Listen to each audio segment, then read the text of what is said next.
All right, so because of what the pastor of Salvation Ministry said, that anybody will criticize him or use police arrest him, that is David Ibiyome. So I took my time yesterday to go through his preachings, and I think I understand why he says if you criticize him, they will arrest you. It is because he says a lot of nonsense. And truly, the man don't like criticism. Because when I post yesterday, I see some people, some writers go in comment section, he start to delete comments. Do you understand? Now, I will show you people what I saw. Like I said, he says a lot of nonsense. A lot. For now, Prophet Jeremiah, I will take break from you. You understand? Let's start David Ibiyome today. And throughout this week, we're going to continue. Now, let me play this. The sin that Adam did, what was the sin he committed? That God will get so angry as Adam, you mean you committed this sin? Get out here. Because you need to ask questions. What is it that Adam touched? If it was apple, then you and I should not eat apple again. Adam touched the tithe. Was the only thing God told him not to touch. He said, this one is yours, but this is mine. Now let me say this to you to humble you.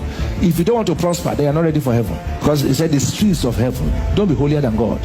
Every time you touch your tithe, you are living in dishonesty.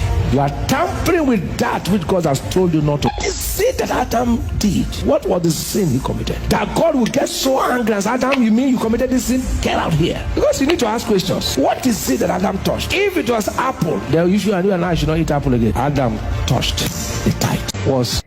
Now just imagine this preaching. Imagine preaching something like this. Like this now. Because of this preaching, you have scared a lot of people in the church. Like this now, a lot of them will be so scared. Even if they don't get money for tithes, if you borrow, come pay. Imagine bending the Bible for your own selfish interest. Because you want people to pay tithes. Just imagine it. Now, I don't know much about the Bible. But when I was locked up in prison, I took my time and I studied the Bible a little. And I can tell you for a fact that what this man is saying here is all lies. How? The story of the Bible says that God created Adam, then he brought in Eve to support Adam. The reason why they were chased out of the Garden of Eden was because God gave them an instruction about the forbidden fruits. And he said, this is the fruit of good and evil. Do not go close to the fruit.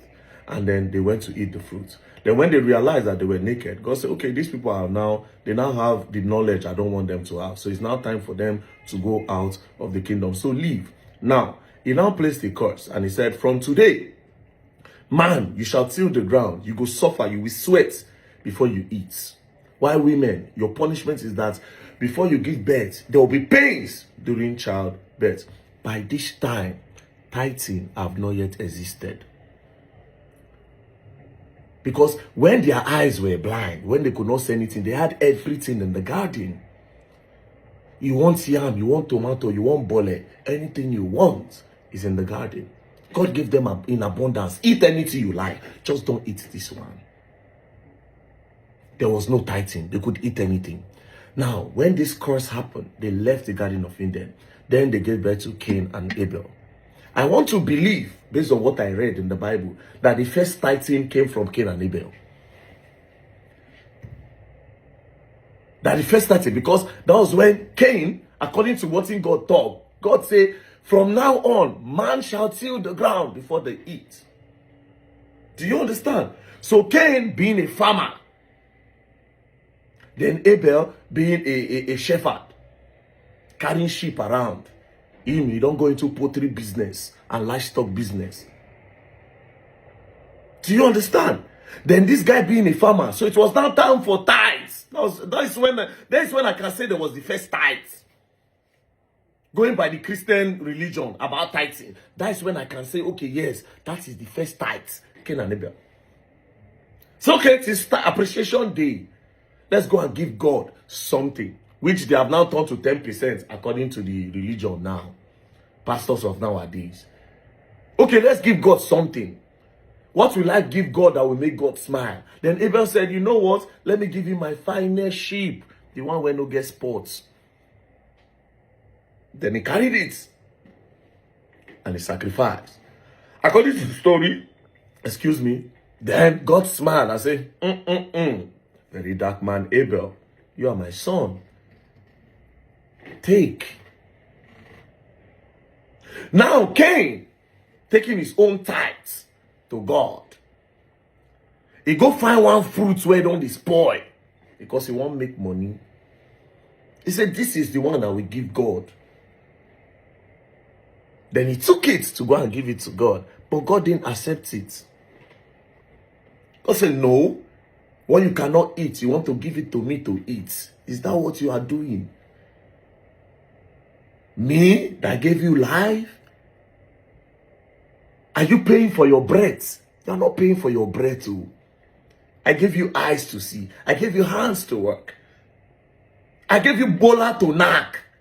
Knacking is one of the sweetest things on earth. I gave you bola to knack. And by that time, I see that bola the big. Pass our own now.